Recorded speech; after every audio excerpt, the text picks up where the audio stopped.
छुपी है एक कहानी हौसले की। जल जीवन मिशन के कार्यकर्ता जरूरतमंदों की प्यास बुझाने के लिए अनथक प्रयास करते हैं। हमने पाइपें बिछाई, पानी का बुनियादी ढांचा बनाया, लेकिन बात सिर्फ मंजिल तक पानी पहुंचाने की नहीं है। बात है हर बूंद स्वच्छ और साफ हो। हम सिर्फ पाइपें नहीं बिछा रहे हैं, हम जीवन रेखाएं बना रहे हैं।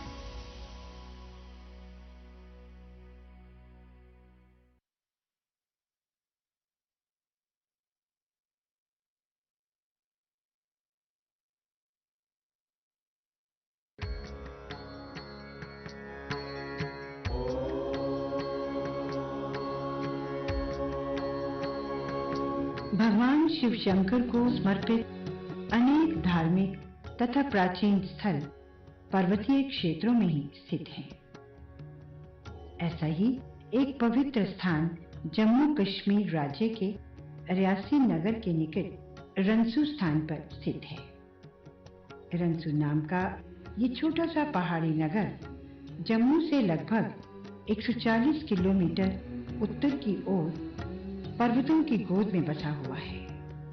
यहाँ पर स्थित है भोले शंकर को समर्पित एक प्राचीन स्थान जिसे शिव खोड़ी कहा जाता है।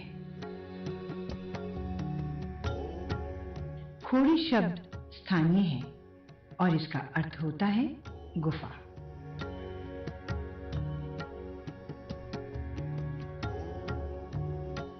इस गुफा में भगवान शिव विराजमान हैं। इस कारण इसे शिव खोड़ी नाम दिया गया है। ये पवित्र गुफा रंसू नगर से लगभग 3 किलोमीटर दूर है। ये सारा रास्ता पैदल चलकर ही पूरा करना पड़ता है।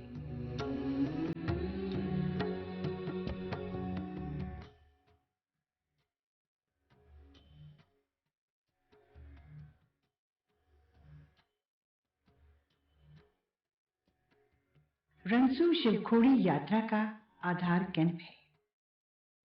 यहाँ पूजा का सामान तथा भोजन उपलब्ध करवाने वाली अनेक दुकानें हैं।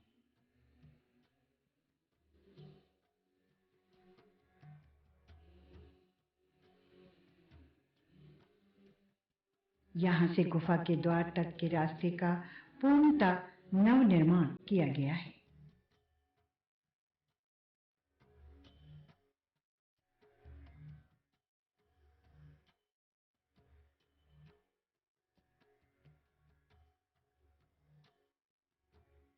इस रास्ते के संग संग एक पहाड़ी नदी भी कुछ समय तक भक्तों संग चलती प्रतीत होती है। इस नदी को स्थानीय लोग दूध गंगा कहते हैं।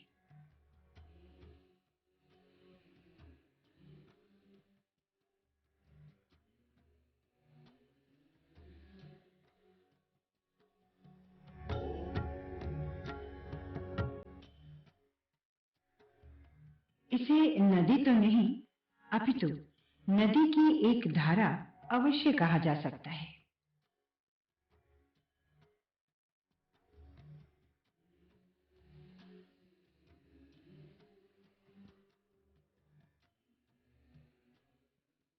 रास्ते पर भक्तों की टोलियां भगवान शिव शंकर का जयगान करते बड़े उत्साह से आगे बढ़ते जाते हैं।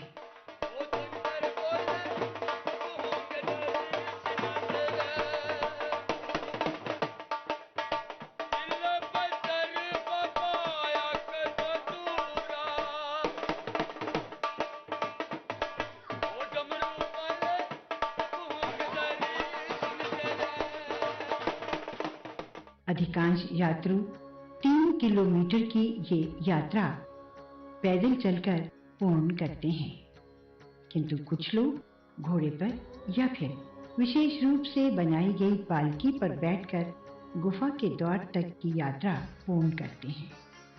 घोड़े और पालकी पर बैठने वाले लोगों में धनाढ्य वर्ग के लोग या फिर बुजुर्ग व महिलाएं ही अधिक संख्या में दिखाई देती है।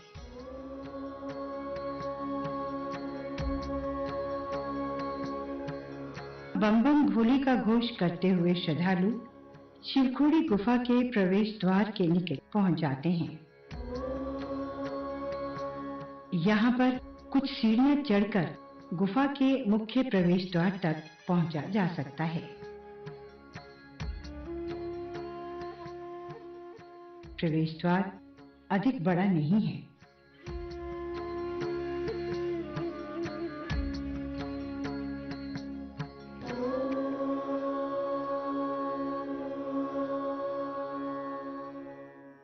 भीतर से गुफा लगभग 1 मीटर चौड़ी तथा 2 से 3 मीटर ऊंची है।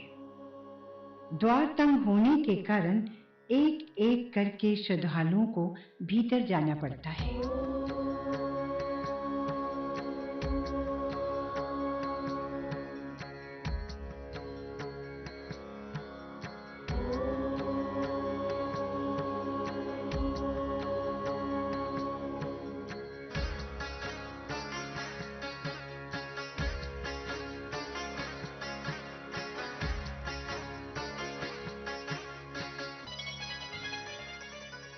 द्वार के भीतर शिलाओं पर अनेक प्रकार की आकृतियां बनी हुई हैं।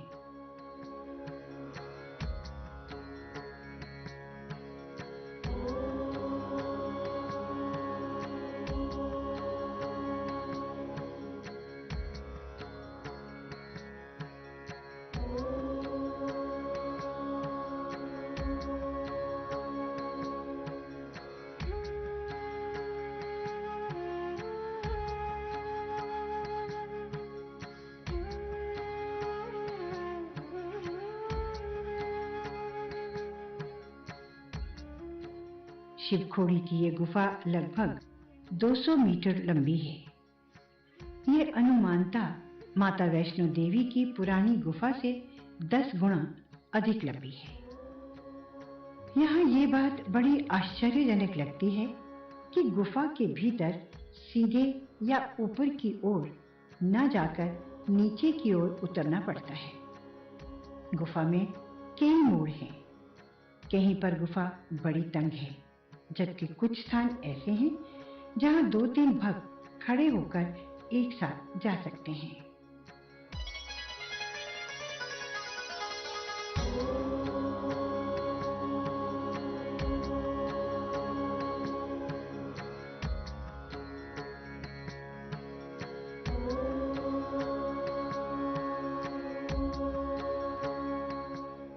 कुछ स्थान ऐसे भी हैं जहां गुफा का रास्ता तंग भी हो जाता है और साथ ही अचानक से मुड़ भी जाता है। ऐसे में भक्तों को धैर्य से अपने पग आगे बढ़ाने पड़ते हैं।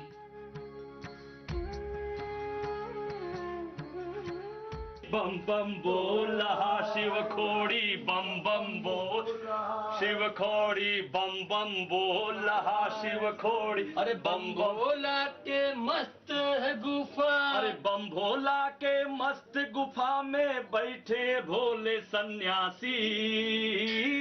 अरे बम बम बोल रहा है काशी, बम बम बोल रहा है काशी। आड़े तिरछे और कई मोड़ से निकलने के उपरांत जब भक्त गुफा के भीतर अर्थात उस स्थान पर जहां भगवान शिव विराजमान हैं पहुंचता है तो वो आश्चर्यचकित रह जाते हैं।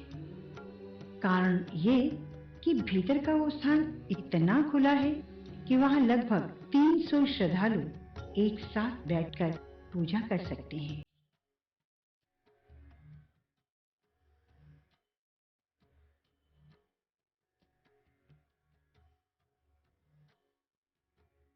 इससे भी अधिक आश्चर्यचकित कर देने वाली बात यह है कि यहाँ पूर्ण रूप से अंधेरा नहीं है। गुफा के ऊपरी भाग से प्राकृतिक प्रकाश भीतर तक पहुंच जाता है।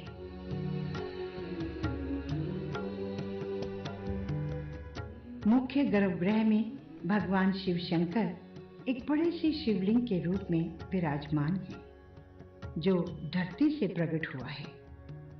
लोगों का विश्वास है कि ये शिवलिंग अनंत है, अर्थात धरती के नीचे इसका कोई अंत नहीं है। धरती के ऊपर इस शिवलिंग की ऊंचाई लगभग 4 मीटर है।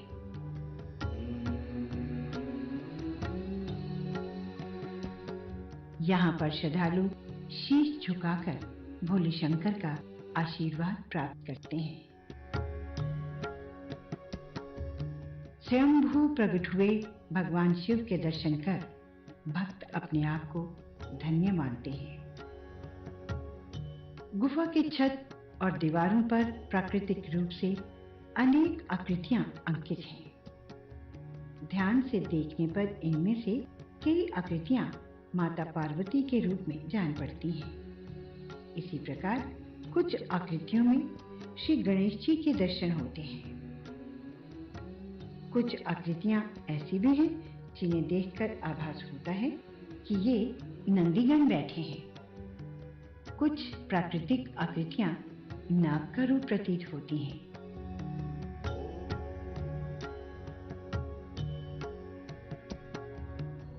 गुफा की छत से जल की बूंदें टपक कर शिवलिंग पर पड़ती हैं। ऐसा आभास होता है कि प्रकृति ही विभिन्न रूप धारण कर स्वयं शिवलिंग को बूंद बूंद जल अर्पित कर रही हो। इस गुफा से संबंधित अनेक पौराणिक कथाएं तथा कुछ जनश्रुतियां इस क्षेत्र में प्रचलित हैं। एक कथा के अनुसार कहते हैं कि यहाँ एक दैत्य ने शिव आराधना कर भोलेनाथ को प्रसन्न कर लिया। जब भोलेनाथ ने उसे वरदान मांगने के लिए कहा तो उसने कहा कि प्रभु, मुझे ये आशीर्वाद दीजिए कि मैं जिसके भी सिर पर हाथ रखूं वो भस्म हो जाए। भगवान शिव तो भोलेनाथ है ही। उन्होंने भी तुरंत तथास्तु कहकर उसे वरदान दे दिया। इसके उपरांत वो राक्षस प्रभु से बोला कि सबसे प्रथम मैं आपके सिर पर ही हाथ रखूंगा। भगवान शिव चिंतित हो गए। उसके उपरांत उनका और राक्षस का, जो कालांतर में उस वरदान के कारण भस्मासुर के नाम से जाना जाने लगा, आपस में युद्ध होने लगा। भीषण युद्ध के उपरांत भी वो राक्षस वहीं डटा रहा और भोले शंकर के सर पर हाथ रखने का प्रयत्न करने लगा। ये देखकर भगवान शिव ने इस गुफा का निर्माण किया और भीतर चले गए। भस्मासुर अपने भारी भरकम शरीर के कारण भीतर न जा सका और बाहर खड़ा हो प्रतीक्षा करने लगा।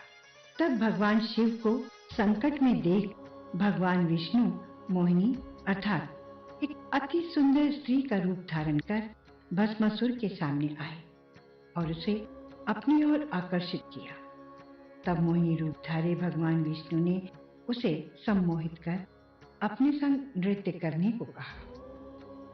भस्मासुर मान गया और इस प्रकार भगवान विष्णु ने नृत्य करते करते अपने हाथ जब अपने ही सिर पर रखा तो सम्मोहित हो चुके भस्मासुर ने भी उसी मुद्रा का अनुसरण करते हुए अपना हाथ भी अपने सिर पर रखा और स्वयं ही भस्म हो गया। एक जनश्रुति के अनुसार इस गुफा के बारे में सर्वप्रथम एक मुस्लिम युवा को पता चला। कहा जाता है कि वो इस क्षेत्र में बकरियां चरा रहा था। एक बार उसकी एक बकरी इस गुफा के भीतर चली गई। वो उसे ढूंढते जब भीतर पहुंचा तो वहां अनेक साधु हवन और पूजा कर रहे थे। वो भी उन्हीं के संग पूजा में बैठ गया। पूजा समाप्ति पर साधुओं ने उसे कहा कि वो इस बारे में किसी को ना बताए। कहते हैं वो अपने आप को रोक ना सका और एक दिन जैसे ही उसने गांव वालों को साधुओं की पूजा वाली बात बताई तो वहीं पर उसकी मृत्यु हो गई। इस प्रकार शिवखोड़ी की इस गुफा के बारे में लोगों को ज्ञात हुआ। शिवखोड़ी की